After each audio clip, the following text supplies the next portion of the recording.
Bismillah. Assalamualaikum warahmatullahi wabarakatuh. Innal hamdalillah nahmaduhu wa nasta'inuhu wa nastaghfiruh wa na'udzu billahi min syururi anfusina wa min sayyiati a'malina.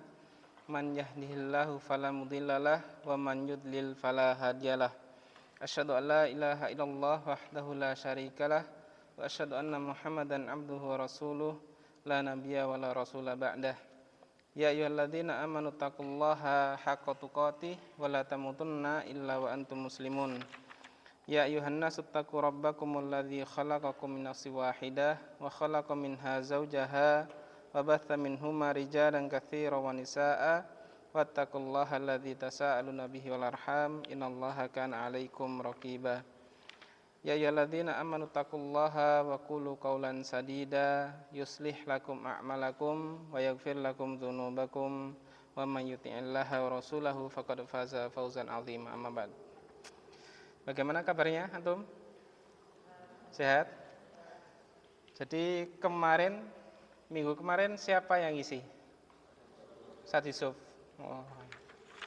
Qadarullah berhalangan hadir karena sakit gigi. Dan dikala sakit gigi baru terasa betapa nikmat berbicara itu. Betapa nikmat bisa membaca Al-Quran. Dan itu baru terasa kalau sakit gigi, apalagi sakit-sakit yang lain. Maka dari itu ketika nikmat yang paling besar berkumpul pada seorang manusia, maka dia seberuntung-beruntungnya orang. Dan tidaklah nikmat itu bisa terasa nikmat kecuali nikmat tersebut sudah dicabut. Ya enggak? Antum enaknya main bola, apa terasa enak ketika kaki antum misal terkilir gitu? Enggak, bahkan antum enggak akan mau main bola. Antum makan es, cuman ketika makan es gigi antum linu. Kira-kira enak enggak es itu tadi? Enggak, begitu juga nikmat-nikmat yang lain sebagainya yang semisal dengan itu. Pada pertemuan kemarin kita membahas tentang apa? Sunnah-sunnah fitrah. Nomor berapa? Nomor berapa? Nomor 1 apa? Khitan. Kita ulangi sebentar ya. Jadi kemarin khitan itu bagi siapa? Laki-laki dan perempuan. Kalau laki-laki hukumnya apa? Wajib. Kalau perempuan sunnah. Terus kemudian waktu terbaik ketika khitan ketika bayi umur berapa? Hari ke-7. Jadi hari ke-7 tadi ada syariat apa? Selain khitan? Akikoh. Terus apa lagi? Memberi nama. Terus apa lagi? Ya khitan ini tadi. Jadi ada 3 ya. Terus kemudian kita sekarang akan menginjak pada poin nomor 2. Memelihara jenggot. Belum toh nomor 2 ini? Memelihara jenggot. Di sini penulis menjelaskan memelihara jenggot hukumnya adalah apa kira-kira? Apa? Sunnah? Sunnah apa wajib atau mustahab atau malah haram? Apa kira-kira? Hukumnya adalah wajib bagi laki-laki. Karena jenggot ini hanya ada pada laki-laki. Makanya jenggot itu sebagai, ini tadi kan kita membahas tentang sunnah-sunnah fitrah. Artinya memang secara fitrah manusia itu dilahirkan seperti itu atau dianjurkan seperti itu. Dan jenggot ini lebih identik perempuan atau laki-laki? Laki-laki. Apa kira-kira yang membuat jenggot ini ada pada laki-laki? Kalau dari segi biologi mungkin ada yang tahu?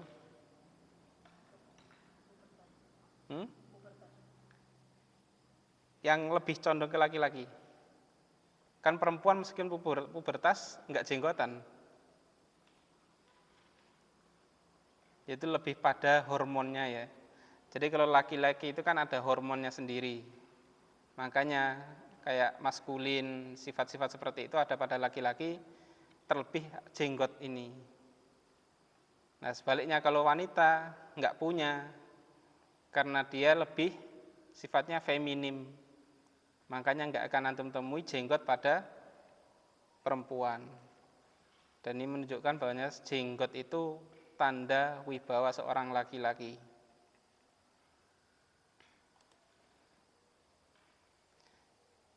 Makanya kalau misal ada orang yang menghilangkan jenggotnya, padahal dia mungkin sudah berumur kira-kira gitu, sampai klimis, itu bisa jadi malah menghilangkan fitrahnya dia sebagai seorang laki-laki.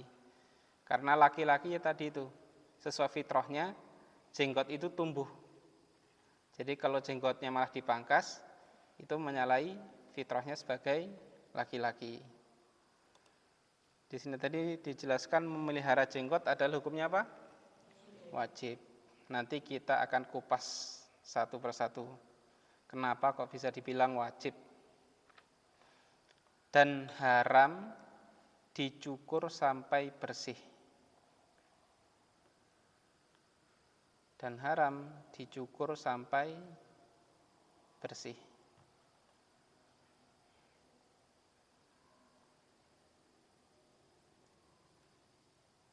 Terus pertanyaannya, di sini kan tadi dijelaskan haram dicukur sampai bersih.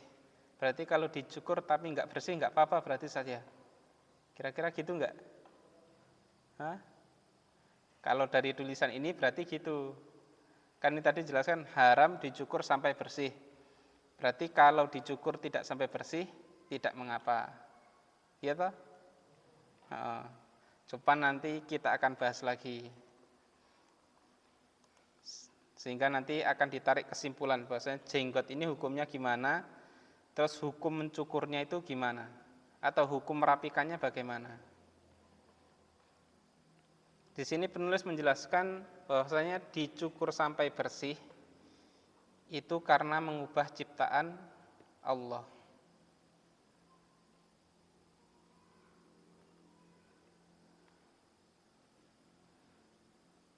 Karena laki-laki itu diciptakan dengan berjenggot. Kalau dia sudah ada jenggot, terus kemudian dipangkas, malah merubah apa yang sudah Allah ciptakan. Sebagaimana dalam surat An-Nisa ayat 119.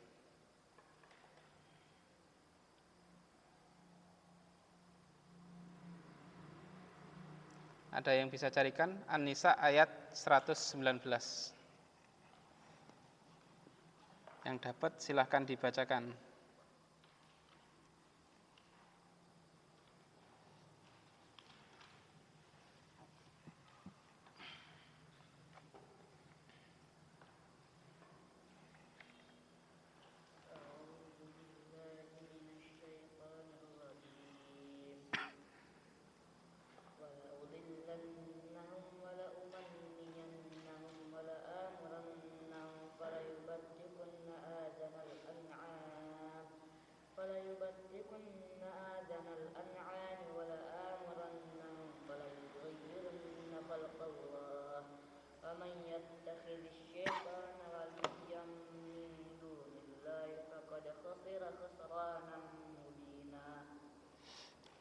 Artinya?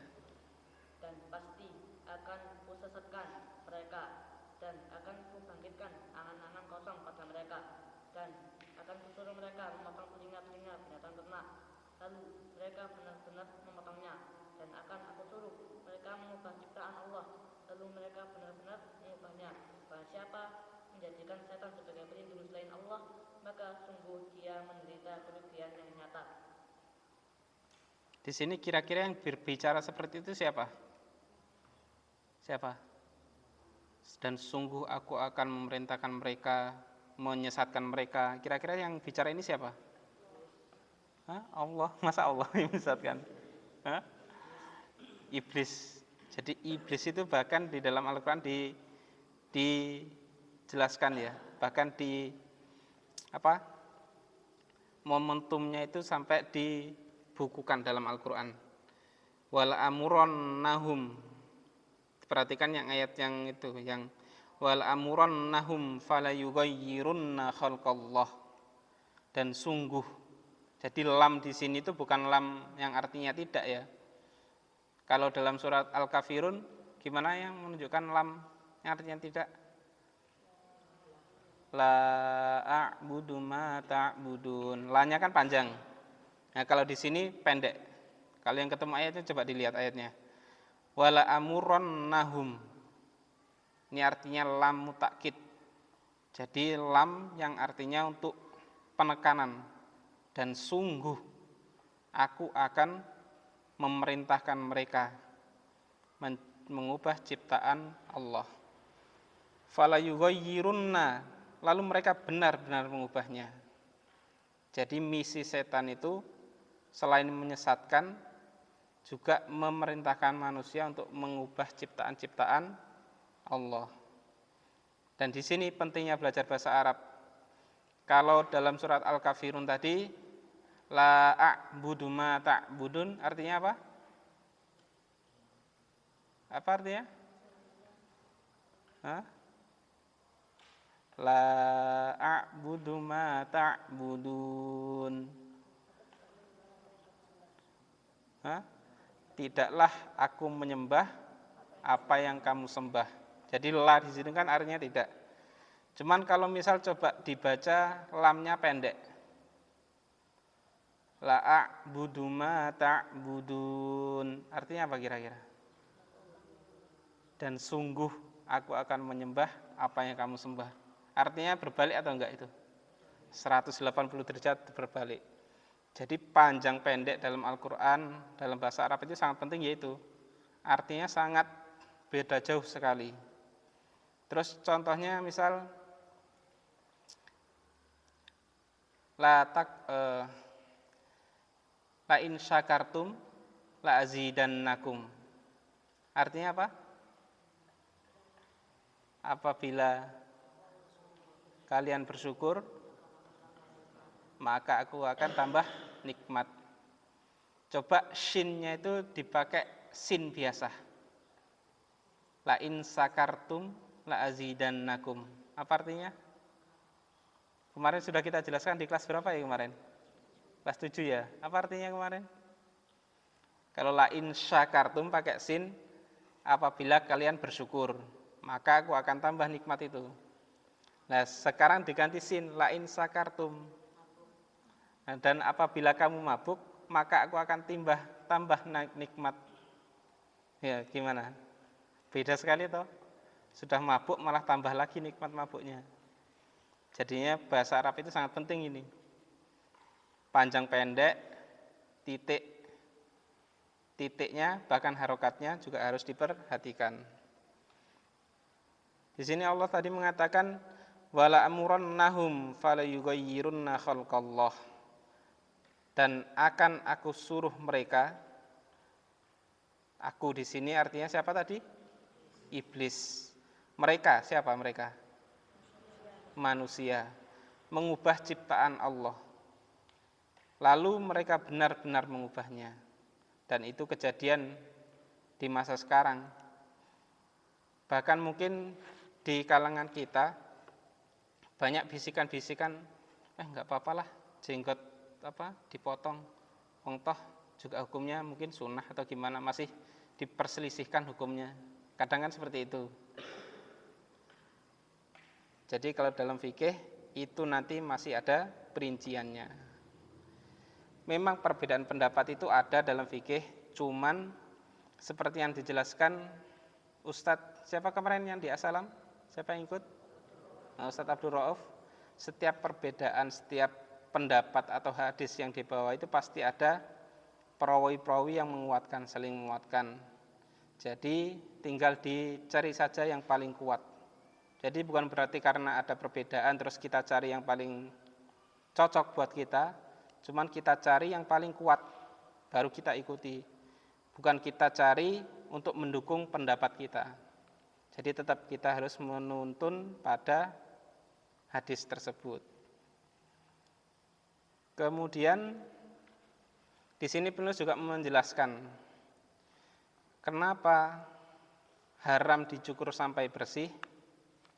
Seperti yang tadi dijelaskan, mencukur sampai bersih itu berarti serupa dengan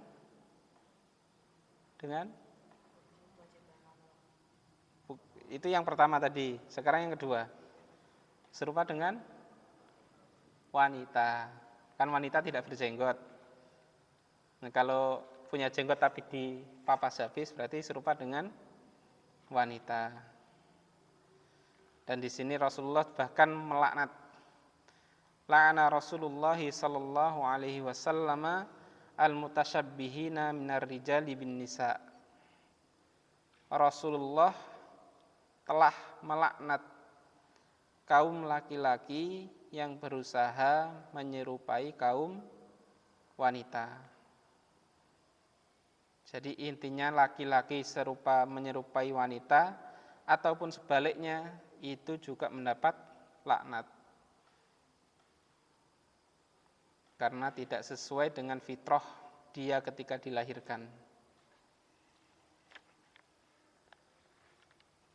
Dan Allah maha sempurna penciptaannya. Jadi kadang muncul di halayak ramai atau di masyarakat kita, bahkan di masyarakat modern, mungkin dunia barat, mereka yang mungkin antum tahu LGBT, jadi ada yang laki-laki berpakaian seperti wanita, seolah-olah dia wanita. Ketika ditanyakan, saya ini wanita, ya hanya saya saja yang terperangkap dalam tubuh laki-laki. Rata-rata mereka bilangnya gitu. Kira-kira benar enggak kayak gitu? Enggak. Dalam Islam kita memiliki pandangan dan prinsip bahwasanya semua penciptaan Allah itu adalah sempurna. Mana ayat yang mengatakan seperti itu? Laqad khalaqanal insana fi ahsani taqwim. Artinya apa? Dan sungguh kami ciptakan manusia dalam sebaik-baik bentuk. Dalam sebaik-baik bentuk ini tetap versinya Allah. Jadi bukan pada kacamata kita.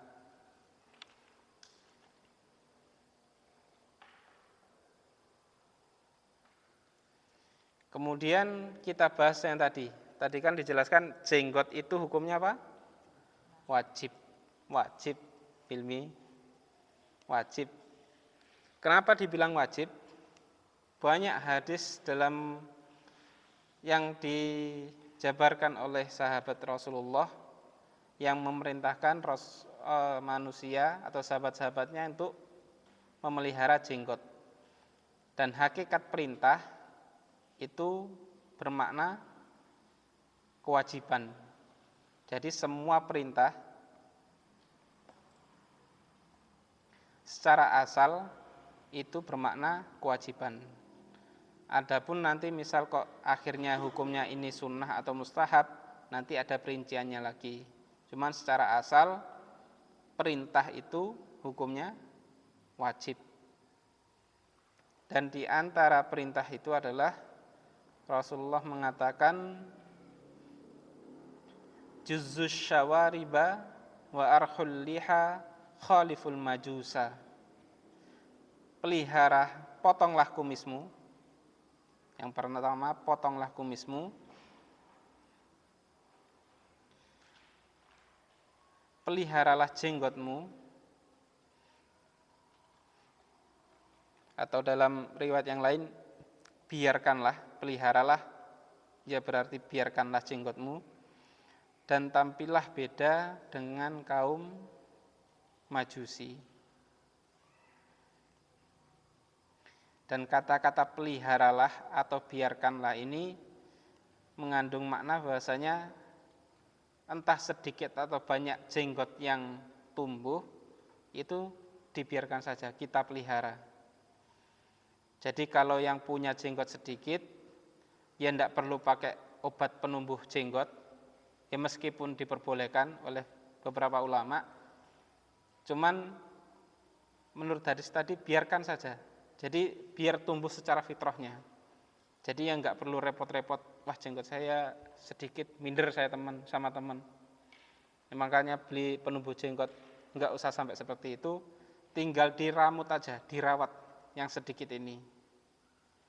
Terus kemudian yang lebat, ya jangan sampai dibiarkan begitu saja. Kan kata-kata tadi kan ada peliharalah sama biarkan. Wah kalau jenggot lebat ya biarkan saja, sampai ngeriting-ngeriting, terus nggak dikeramasi, sarangnya kutu mungkin, jadi rumah tawon mungkin, kalau yang lebatnya keterlaluan, ya nggak begitu juga. Jadi tetap ada kata peliharalah. Peliharalah berarti ya kalau mandi ya dikeramasi, ya disisiri mungkin kalau lebat, atau mungkin dikasih minyak wangi biar harum. Saya mau tidak mau jenggot ini kan bagian dari wajah, jadi tampak oleh manusia atau tampak oleh teman-teman. Jadi usahakan meskipun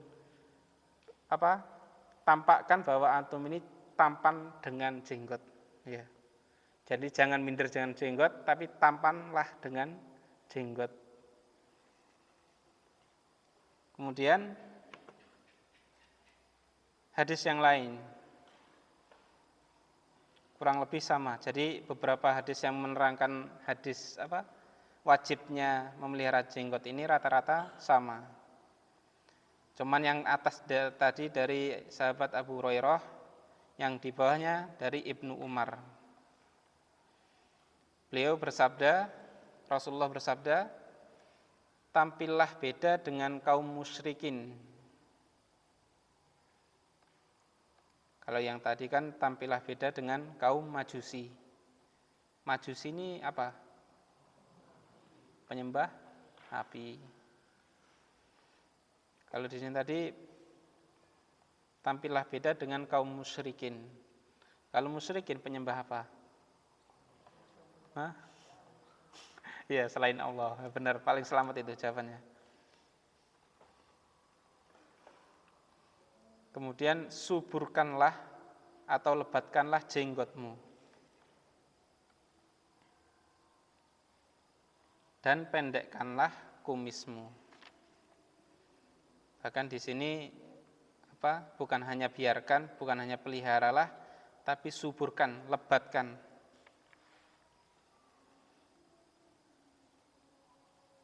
Sudah habis. Muttafaqun alaih. Kemudian pengertian dari jenggot. Kira-kira jenggot itu batasannya mana? Ada yang tahu? Atau yang tumbuh di sini? Enggak ya? Atau mungkin yang tumbuh di pipi? Mungkin ada yang tumbuh di pipi. Termasuk jenggot enggak? Kira-kira jenggot itu bagian rambut yang tumbuh di mana? Dagu. Kalau misalkan kalau antum pernah lihat kan ada yang jenggot sampai ke sini-sini tuh. Termasuk jenggot enggak itu? Hah? Bukan. Jawabannya adalah jenggot. Jadi semua rambut yang tumbuh di pertama pipi, kalau mungkin ada. Soalnya orang yang jenggotnya lebat itu bahkan rambutnya pun sampai ke pipi. Yang pertama, kedua di bawah rahang. Jadi di bawah telinga sampai ke dagu itu yang dinamakan rahang. Dan kalau di situ ada rambut berarti termasuk jenggot. Dan yang ketiga adalah di janggut atau dagu. Itu semua yang dinamakan jenggot. Kemudian kita bahas tentang memangkasnya. Bolehkah memangkas jenggot?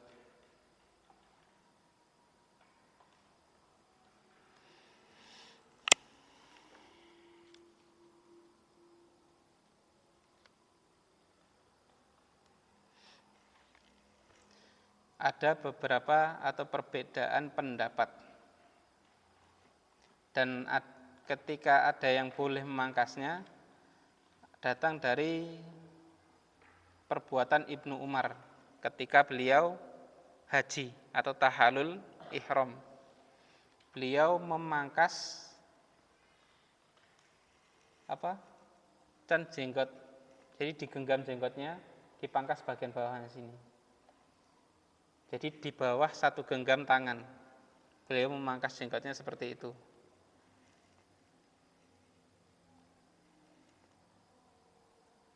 Jadi ulama yang membolehkan memangkas jenggot itu dalilnya adalah perbuatan Ibnu Umar tadi. Jadi beliau ketika haji memangkas jenggotnya satu genggam di bawah satu genggam tangannya. Jadi bukan kok gini ya, ini kan jenggot misal lebat, terus kita genggam, terus yang dipotong sini. Ya Pak Pok Jani, ini enggak berguna malah. Jadi ya tetap satu genggamnya dipakai, ya yang dipotong di bawah genggaman itu.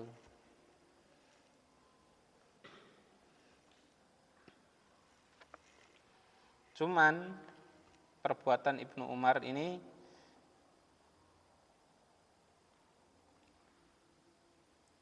ada mendapat beberapa koreksian. Yang pertama, ya tadi itu, Ibnu Umar melakukannya ketika apa? Haji. Jadi enggak setiap saat ketika jenggotnya lebat diukur segini langsung diketok, langsung dipotong. Jadi beliau melakukannya ketika haji. Terus yang kedua, dan ketika haji itu kan ada perintah untuk memendekkan memendekkan rambut dan memangkas rambut kepala, menggundul. Ada juga untuk memendekkan rambutnya. Dan Ibnu Umar tadi memotong janggutnya dalam rangka menunaikan perintah ini. Menurut pemahaman beliau. Kemudian nomor 3.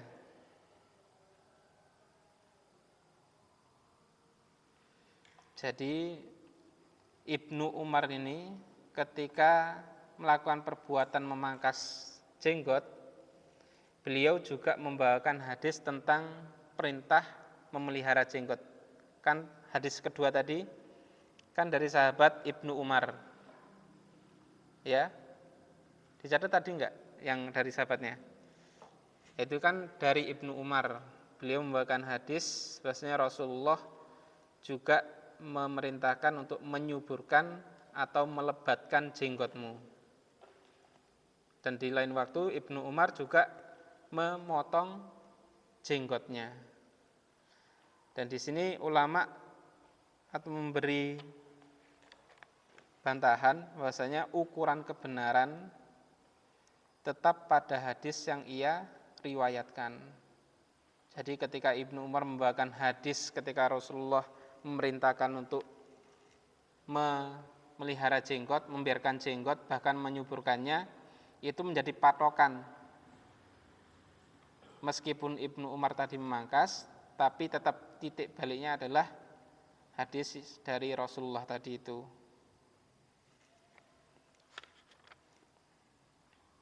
Jadi menurut pendapat yang kuat, wallahu a'lam bishawab, bahasanya selama jenggot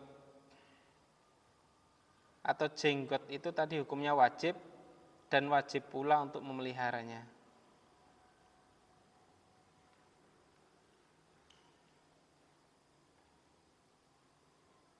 Dan kalau kita perhatikan, kalau kita angan-angan bahwasanya memelihara jenggot ini adalah satu bentuk ketaatan yang paling mudah. Salah satu bentuk mendatangkan pahala yang paling mudah. Antum tinggal memelihara jenggot, dikasih bersih, dicuci, dikasih minyak wangi, antum tidur, antum makan, atau antum apapun ketika tidak melaksanakan ibadah, itu akan terus mengalir. Karena apa tadi? ya mengikuti perintah Rasulullah tadi itu. Bahasanya jenggot itu harus dipelihara. Jadi amalan yang paling mudah mendatangkan pahala itu ya memelihara jenggot ini. Antum nggak perlu susah payah seperti ibadah-ibadah yang lain harus bangun malam, menahan lapar. Tinggal antum pelihara jenggotnya, insya Allah sudah bernilai pahala. Asalkan niatnya benar.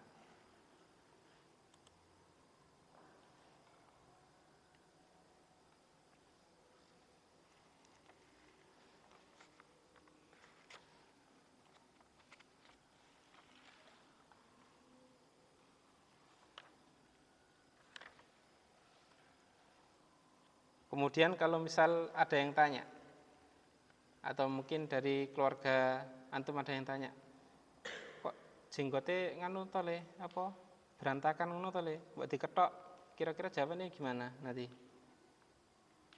Gimana? Muah bu, masuk ngono langsungan.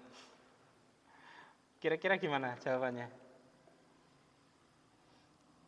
Ya jawabannya sesuai dengan hadis ini tadi, cuman dijelaskan dengan lembut. Dijelaskan saja bahwasanya jenggot ini adalah cara meraih pahala yang paling mudah. Dan sesuai dengan teladan kita, siapa? Rasulullah, beliau pun juga berjenggot.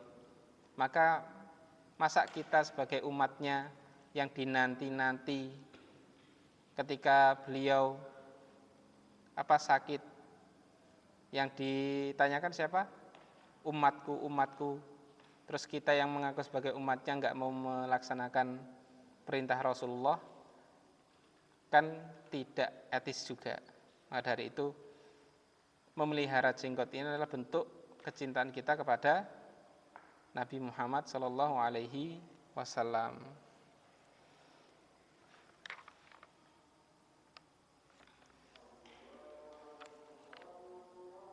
Sudah Isa. Mungkin ada yang mau ditanyakan?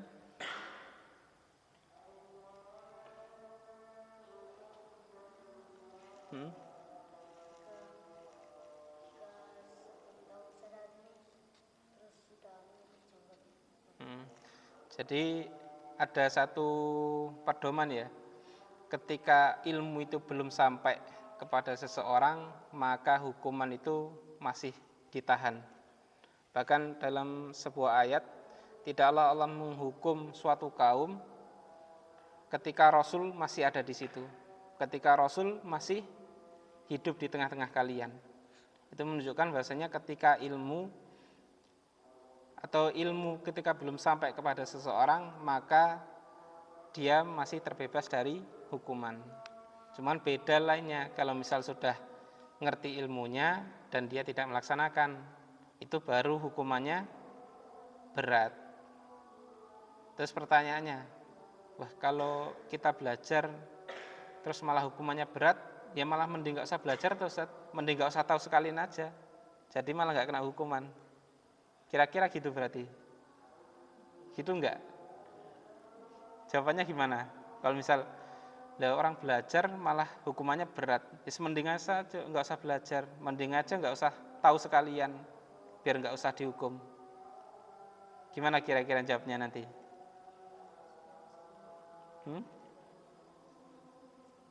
Hah? Jadi menuntut ilmu itu yang pertama dari Fatan, jawaban dari Fatan. Menuntut ilmu itu wajib bagi seorang muslim. Dan hukuman ketika antum nggak tahu karena memang ilmu itu belum nyampe ke antum, mungkin karena antum tinggalnya di pelosok desa mungkin ya, jadi jauh dari hiruk pikuk kota, dari informasi, itu mungkin bisa terbebas dari hukuman. Cuman ketika antum hidup di kalangan yang ilmu itu sudah tersebar luas, di mana-mana ada pondok, di mana-mana ada kajian, terus antum memilih tidak belajar karena takut dihukum tadi, itu malah hukumannya double. Ya. Wong sudah ada kesempatan, ilmu itu sudah ada di mana-mana, tapi kok malah nggak belajar, itu malah hukumannya double. Jadi diangkatnya hukuman atau tidak dihukum tadi itu ya karena memang ilmu itu belum sampai kepada seorang tersebut. Wallahu alam. Ada yang mau ditanyakan lagi? David? Enggak. Mungkin ini yang bisa kita sampaikan. Kurang dan lebihnya saya mohon maaf, dan semoga yang sedikit ini bisa menambah wawasan ilmu kita dan bisa kita amalkan dalam kehidupan sehari-hari.